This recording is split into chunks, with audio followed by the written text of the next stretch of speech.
आज जी दिल्ली एनसीआर हरियाणा की पूरी टीम आ पहुंची है साइबर सिटी यानी आपके शहर गुरुग्राम में। आज हम अपने खास मंच के जरिए जिसका नाम है इमर्जिंग हरियाणा, और इस मंच के जरिए आज हम बात करेंगे गुरुग्राम की, साथ ही हरियाणा के तमाम मुद्दों को लेकर भी हम चर्चा करेंगे। अब मैं शुरुआत करना चाहूंगी दीप प्रज्वलन से। बेहद ही खास मौका है आज का, और इस खास मौके की शुरुआत बेहद ही खास होना चाहिए।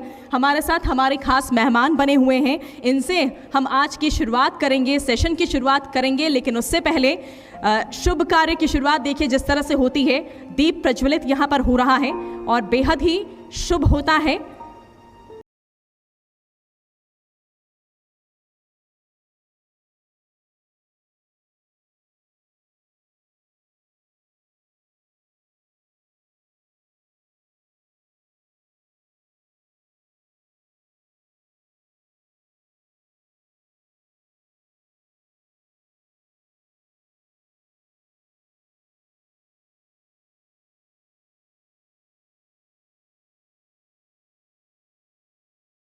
अजय यादव जी और अरविंद यादव जी को सम्मानित करने जा रहे हैं जी सलाम के एडिटर तारिक फरीदी जी। फूलों का गुलदस्ता देकर उनका स्वागत यहाँ पर हो रहा है, उनका सम्मान यहाँ पर हो रहा है।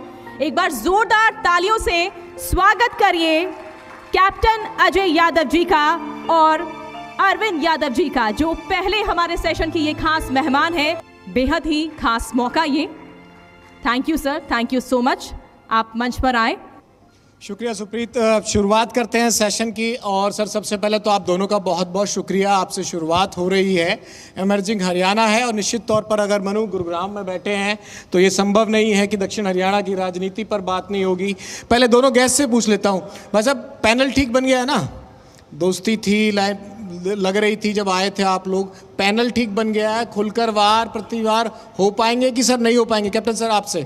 साहब मेरे बड़े भाई हैं, मैं इनका छोटा भाई हूँ। पार्टी कोई भी हो, कोई सामंजस्य में दिक्कत नहीं है। हमारा सामंजस्य बहुत पहले से बना हुआ है और आज हम उसको प्रूव भी कर देंगे। आप चिंता ना करिए, आप निश्चिंत रहिए। इस बात पे तो तालियां हो जानी चाहिए। जो भी बात होगी मुद्दों पे बात होगी, जो मौजूदा हालात हैं, जो मौजूदा परिस्थितियाँ हैं, उसके मुताबिक जो भी कोई बात होगी।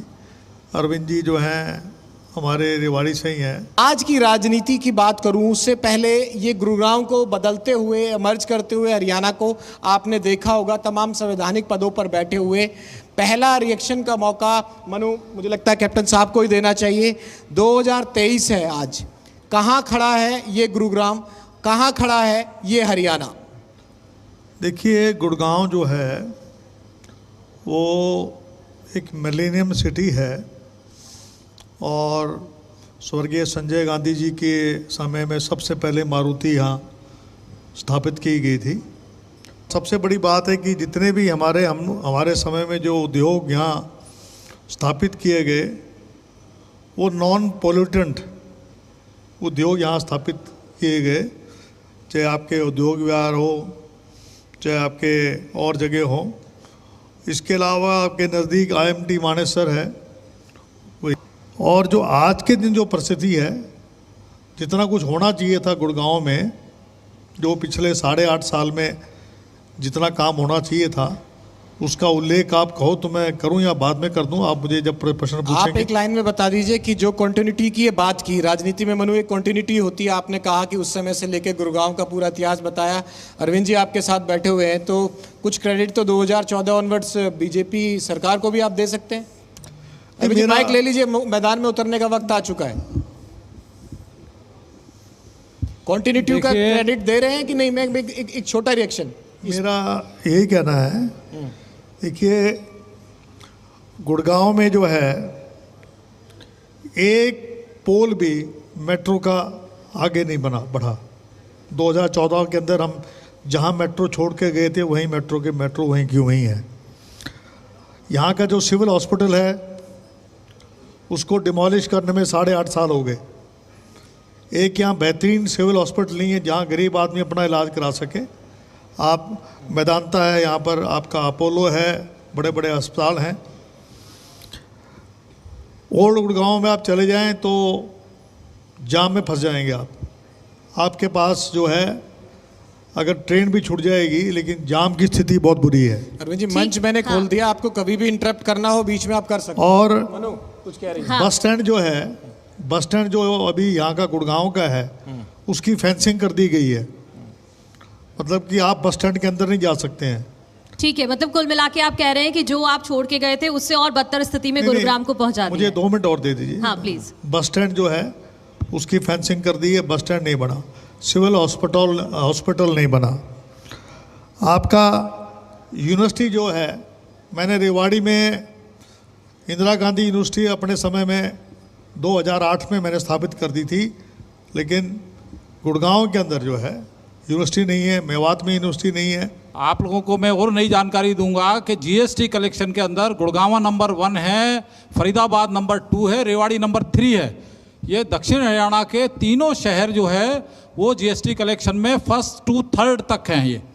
और जितना विकास का है, क्योंकि हाथ कंगन को आरसी क्या, पढ़े लिखे को फारसी क्या, ये तो सबने, जो नई पीढ़ी है उन्होंने भी इस उभरते हुए गुड़गांव को देखा है कि पहले गुड़गांव की क्या हालत थी। आज जिसको अभी कप्तान साहब मिलेनियम सिटी बता रहे थे, वो पिछले 8 साल का कलेक्शन आप देख लें और 8 साल से पहले का कलेक्शन इस गुड़गांव का देख लें, 8 साल के बाद का विकास इस गुड़गांव का देख लें, 8 साल से पहले का देख लें।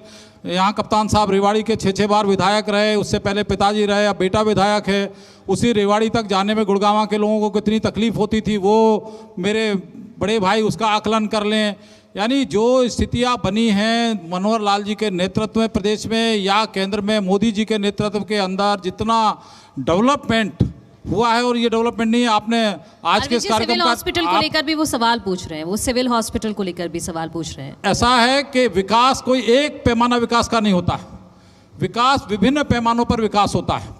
जिसकी बात कर रहे हैं, यहाँ मेडिकल कॉलेज की नींव रखी जा चुकी है इसी गुड़गांव के अंदर। गुड़गांव के अंदर इतने बड़े बड़े मेडिकल के हब बने हुए हैं कि सिर्फ गुड़गांव के लोग नहीं, पूरे हिंदुस्तान के लोग नहीं, दुनिया के लोग यहाँ इस गुड़गांव के अंदर इलाज कराने के लिए आ रहे हैं। मनु 2-3 राजनीतिक सवाल पूछ लेते हैं। कैप्टन साहब सीधा सवाल, सटीक, आपसे बड़ी भाईचारा है, बातचीत होती रहती है।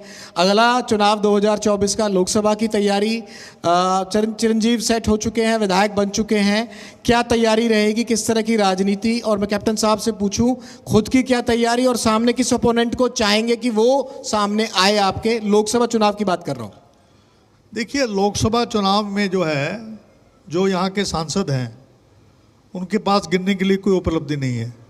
वो मोदी जी के हवा में जो है 2014 में बाजी पार करके। सर आपसे अगर मैं पूछूं, कई अनुभव रहे, कई चेयरमैनी देखी आपने और टिकट की दावेदारी थी, लेकिन आपको तो विरोधियों की जरूरत नहीं है, आपको तो पार्टी में ही रोकने वाले बहुत हैं। चेयरमैन साहब से सवाल। देखिए विनोद जी, मैं भारतीय जनता पार्टी जब से बनी है तब से भारतीय जनता पार्टी के कार्यकर्ता के तौर पे काम कर रहा हूँ, और आपको इस मंच से बताऊं कि मैंने आज तक कभी दावेदारी नहीं की। ये कटु सत्य जिसको नहीं मानोगे, मैंने आज तक जाके किसी से ये नहीं कहा कि मुझे टिकट दे दो। पार्टी हमारे बारे में निर्णय करती है कि क्या करना है। बहुत बहुत शुक्रिया कैप्टन साहब, बहुत बहुत शुक्रिया। जी सलाम एडिटर तारिक फरीदी जी को मंच पर बुलाना चाहूंगी और वो आए, हमारे दोनों खास मेहमानों का सम्मान करें। जोरदार ताली हमारे खास दोनों मेहमानों के लिए, तालियां बजती रहनी चाहिए। हमारे दोनों खास मेहमान यहाँ पर आए अपना कीमती वक्त निकालकर, और मैं चाहूंगी कि इन दोनों खास मेहमानों को सम्मानित किया जाए। हरियाणा डिप्टी एडिटर विनोद लांबा जी भी आप प्लीज मंच पर आए और कैप्टन अजय यादव और अरविंद यादव जी को सम्मानित करें। जोरदार तालियां बजती रहनी चाहिए। देखिए हमारा पहला सेशन काफी सफल ये रहा, और इस सफल सेशन की जो है शुरुआत हुई। खास मेहमान अजय यादव जी, कैप्टन अजय यादव और अरविंद यादव जी हमारे बीच मौजूद रहे। एक बार फिर से जोरदार तालियां कैप्टन अजय यादव जी के लिए और अरविंद यादव जी के लिए।